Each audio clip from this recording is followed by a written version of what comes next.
Bueno, eta kamaran beste alde, hortzen daukagu, Xabier Eizagirre, egunon eta ongi etorria, Xabier. Egunon, mila esker, gonbidapenagatik. Erran behar, Xabier, jakin aldizkariko erredakzio burua dugula, eta bueno, orain batez ere, lan berri bat kaleratu duzue, gainera berroita bat alea, okerez banago, eta kulturari, 2020an, kulturan zer eragin, edo nola dagoen pixko bat ikusteke nonbait. Kontatu diguzu pixkoa nola sortu zen ideia, edo aldez aurretik, ja igual hasiko naiz aldez aurretik, jakin aldizkaria ezautzen duten hauniz daude, baina beste batzuk agian ez dute ezautuko, pixkoa nola sortu zen, ze helburukin, pixkoa jakin. Bueno, jakin aldizkariak historia luzea dauka. 1956an sortu zen, Arantzazun, hango fraide ikasleek edo sortutakoa da. Eta oroar, pixkate kultura aldizkari bat egiteko, euskera modernotzeko eta kultura euskaraz lantzeko helburuarekin sortu zen. Gero ja 60 hamarkadan Arantzazutik atera zen, hiritartu egin zen, laikotu egin zen, eta hor jakin taldeak zuzendu izan du ordutik ona, Joan Mari Torrealdai izan da zuzendari historikoa, esan dezakegu, iaz utzi gintuen Joan Marik, eta hor egon dira Jose Azurmendi, Joseba Intxausti, Paulo Agirre Baltzategi, jakin taldea, eta ordutik, dagoeneko 60 urtetik gora, 60 urtetik gorako historia dauka aldizkariak, beti kultur eta gogo eta pentsamendu aldizkari gisara, 2000 betekaria da, urtean 6 zenbaki ateratzen ditugu, eta oro har zenbaki monografikoak izaten dira, alegia gai baten inguruan taxututakoak, eta, horixe, historia luzea duena arren, gure asmoz behintzat, etorkizun luzea izatea ere izango litzateke. Eta evoluzioa zein zehazpimarratuko zenuke? 60 urte hauetan eman duen evoluzioa pixkoat adierazterakoan? Bueno, evoluzioa, aldizkaria eta jakin taldea bera saiatu da, garaian garaiko eta uneko eztabaidei eta guztiei heltzen. Eta zentzu horretan, denborek agintzen zuten neurrian modernotzen, ezta? Eta azken urteetan zuzendaritzan egon den aldaketarekin, 2014an zuzendaritza ordezkapen bat egon zen, ezta? Joan Mari Torrealdaik eta talde historikoak jakinen jarraitu zuten, baina albo batera egin zuten, eta Lore Agirre zuzendaria sartu zen, ekipo talde berri batekin, eta, azken urteetan ere, pixkat joera berarekin jarraitzen dugu, alegia gaiak, noski 2010ko 20ko hamarkadako gaiak, ez dira, dura 40 urteko berak, gai batzuk eternoak dira, eta Euskal Herrian eta Euskal Kulturaren esparruan betikoak dira, ezta? Baina gizarte aldatzen da, kultura aldatzen da, eta gu ere, saiatzen gara, gure begira da, aldaketa horiei egokitzen. 201 ale honetan, 2020ko kulturari heldu diozue, pentsatzen dut pandemiak egindako eragina ere hor azalduko dela edo agertuko dela? Dudarik gabe. Lehenik esan labur-labur, urteroko azken 2 hilabetekaria, azken zenbakia, 6garrena, beti, urte mordoa hamarkadak, esan dezakegu, hamarkadak dira, dedikatzen diogula nolabait urteko kulturaren balantzeari edo. Baina, 2020a guztiz urte berezia izan da, ez dago nik uste, ez da, esplikazio luzeegietan sartu beharrik deno dakigu zertaz ari garen. Pandemia etorri zaigu, eta pandemiak gure bizitzako esparru guztiak ukitu ditu, eta nola ez, kultura ere bai. Eta, zentzu horretan, iruditu zitzaigun, aurreko urteetan erabiltzen genuen, urteko balantze hori egiteko erabiltzen genuen eredua, pixka bat bazela, igual artikulu nagusi libre bat egitea, baina gero pixka tematikoki, balantze tematikoak edo egiten genituen, ezta?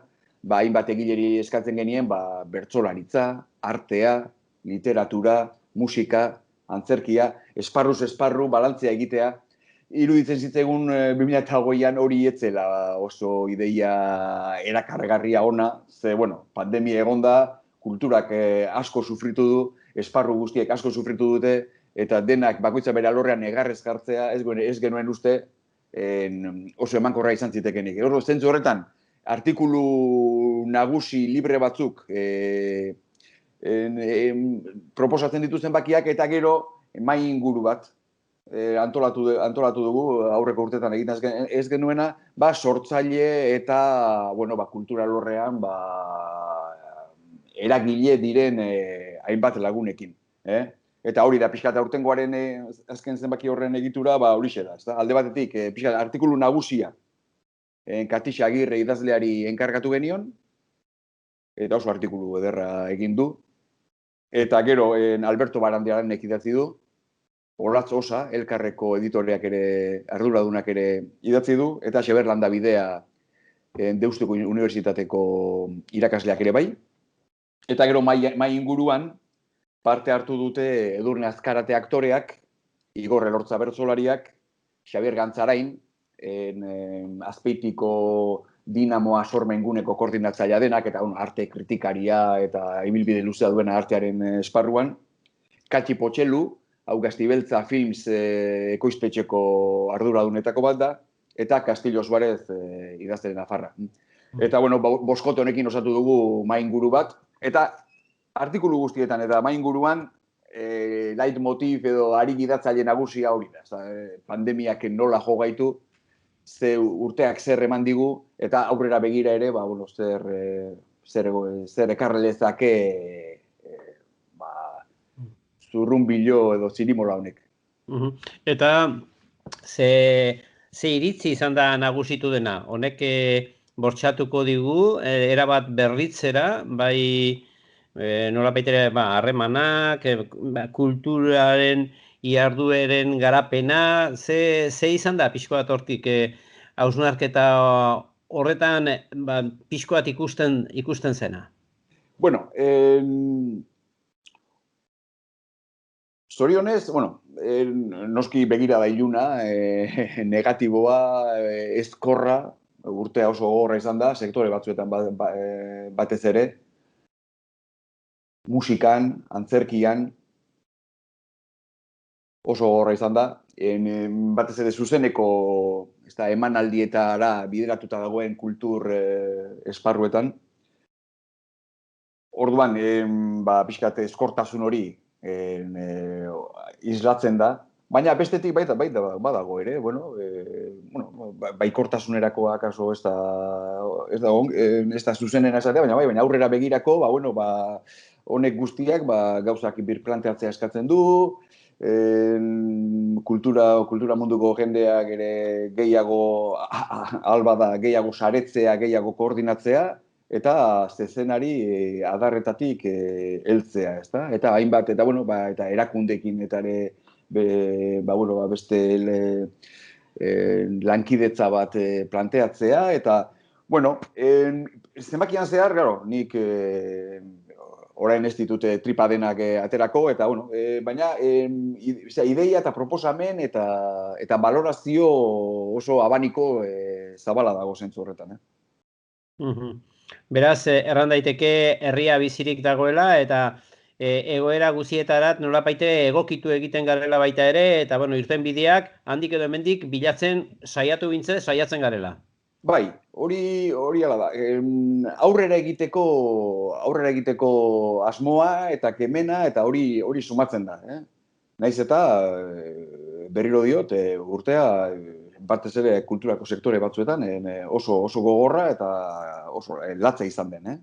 Eta kontuan hartuta baita ere, hori, 2008 hitz egiten ari garela, ezta? Baina orain 2021 hasi berria dugu, eta urte honek ere oraingoz, traza edo itxura, tankera bertzu erakusten du. Alegia, ez da ikusten ez da ikusten, bueno, ez da, udan, 2008ko udan, udaberri udan, normalitate berria, eta alako kontzeptuak oso ez da, mai gainean jarri ziren, eta baina orain ez da ikusten ondo, bueno, txertoaren kontua ere hor dago, eta horrek ere agian zerbait ireki dezake, baina bueno, oraindik hilabete gogorrak datoz.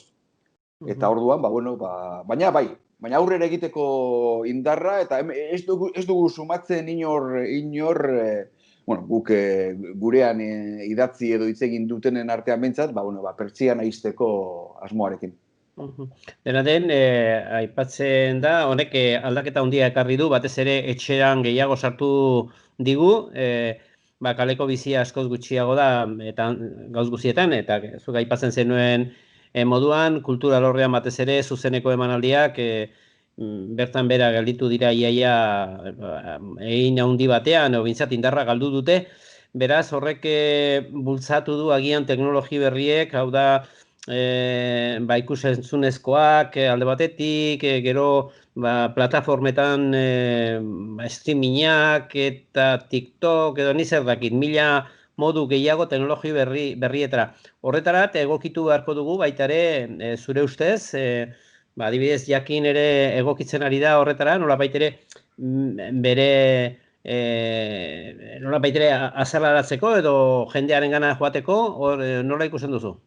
Bai, horren egia da, teknologiak urte batzuk zera matzaten, gure eguneroko bizimoduan sartzen, eguneroko bizimoduan, eta kulturari buruz ari garen ez, kulturaren kontsumoan esan dezagun ere, ez da.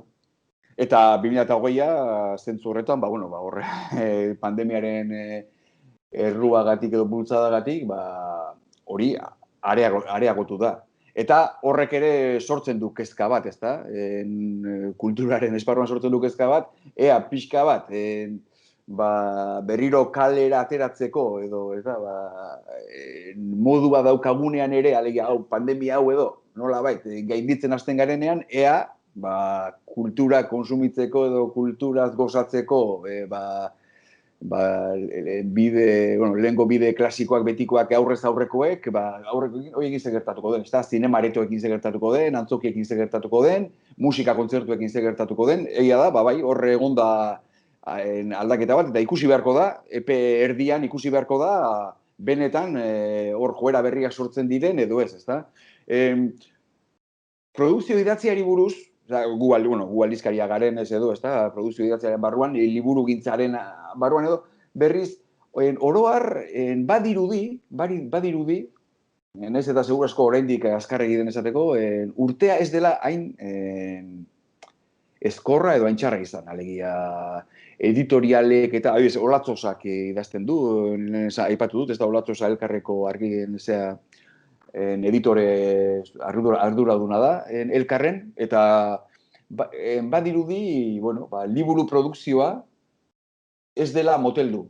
Eta literaturan eta barrere, editorialek programatuta zeukaten produkzioa nolabait aurrera atera dutela, eta konsumoa ere, irakurketa jetxi ez, bezik eta igo egin dela, izun ere, konfinamenduagatik, etxean denbora gehiago gaudela gaudenok, eta hor, hori ikusten da. Guk gure aldizkariari buruz dagokionez, guk urte bat, gu beti paperezko formatua eduki dugu, klasiko hori izan da, eta oraindik eusten diogu, eta gure formatu nagusia hori da, eta printzipioz horri eusteko asmoa daukagu, baina egia daia badirela urte batzuk, formatu digitala ere erabiltzen dugula, alegia zenbaki bakoitza egiten dugunero, paperean, egun berean ateratzen da paperean inprentatik, eta egun berean eskegiten dugu gure webgunean berzio digitala PDF-etan, eta arpidetza digitala eta paperezkoa dago, eta, baina paperari guk ez diogu printzipioz oraingoz ez daukagu uko egiteko asmorik. Kontuan hartuta gure edukiak normalean ez dira zutabe laburrak, edo ez dira periodistiko hutzak, ez da, artikulu sakonagoak, luzeagoak dira, eta uste dugu paperezko formatuak oraindik abantailak dituela digitalarekiko. Baina digitalare hor daukagu nahi duenarentzako. Bueno, eta ja hori 2020an izan da, 2021ean gaude, eta ja pentsatzen dut buru belarri hariko zaretela urrungo alea prestatzen, hau da, ja urrungo bi lebetekari hori prestatzen, nondik nora joango da? Bai, urteko lehenengo zenbakian, badir, urte asko dira baita ere, 20 urtetik gora, sail berezi badaukagu, historia bizia deitzen dioguna, eta sail horretan elkarrizketa luze bat, benetan luzea, egiten diogu kulturaren, euskal kulturaren esparruan norbait izan den jendeari, jende helduari, ezta? Saio ja pixka klasikoa bihurtu da gure aldizkarian, eta duela 25 bat urte edo ekin genion Pierres Charritoni egindako elkarrizketarekin, eta ordutik, 20 lagunetik gora elkarrizketatuak izan dira sail honetan, eta lehenengo zenbakian, horietako elkarrizketa bat izango da, pixkat zenbakiaren eduki nagusia. Aurten nahi zuzen, Pilare Baraiazarra, irakasle eta euskaltzale bizkaitarrari egin diogu elkarrizketa, eta benetan seguru asko Pilare ez da beste izen batzuk bezain handia edo ospetsua edo Euskal Herrian, euskal kulturaren esparruan, baina benetan gomendatzen dut haren bizitza eta ibilbideari buruzko elkarrizketa hori irakurtzea biziki interesgarria delako.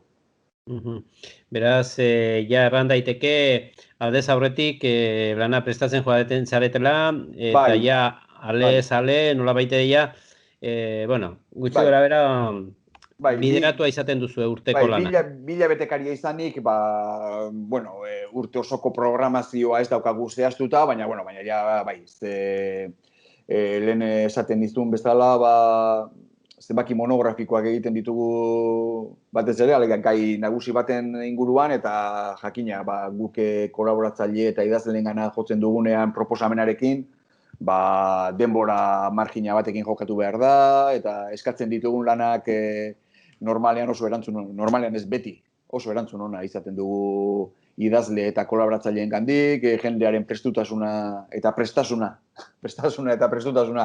ikaragarri ona da, baina horrek denbora eskatzen du, ez dira aste batetik besterako lanak izaten, eta orduan bigarren zenbakia ere gutxi hori gaia eta zehaztuta daukagu, eta gero udan badira ja urte batzuk badira Udako Euskal Unibertsitatearekin batera baita ere jardunaldi bat antolatzen dugula Usurbilgo udalarekin elkarlanean baita ere, ja Usurbilen egiten dugu azken 4 urteetan, hor ere ikastaro bat egiten dugu gai baten inguruan, eta horrekin gero zenbaki bat antolatzen dugu baita ere, eta pixkat urteko dinamikaia martxan daukagu, eta denboraz jokatu behar dugu, pixkat gure izaeragatik beragatik.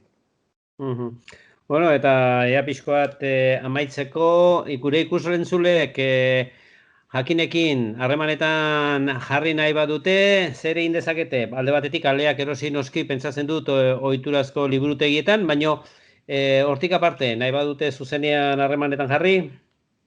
Harremanetan jarri, edo zertarako jar daitezke harremanetan. Baita arpidedun egiteko ere.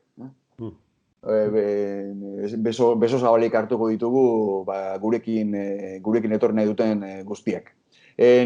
Urteko arpidetza 60 euro izaten da, eta bai paperezkoa, bai digitala, edo biak harra daitezke baita ere, prezio berean. Eta, gurekin harremanetan jartzeko, webgunea hor daukagu, jakin.eus, eta gero bulegoan ere, jakin abildua jakin.eus, benetan mail erraza buruz ikasteko, eta telefonoare badaukagu bulegoan, 9442802, gurekin guri idatzi nahi digunak, edo gurekin hitz egin nahi digunak arpidedun egiteko, edo bestela zerbait proposatzeko, edo edozein konsulta egiteko, gure webgunean ere eduki mordo badauzkagu,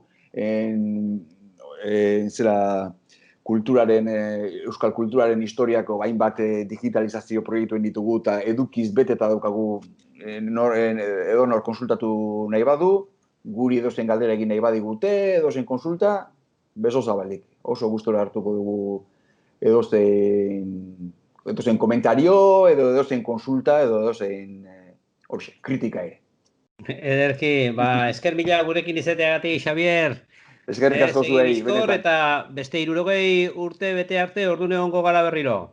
Hortxe biok. Mila esker. Mila esker zuri.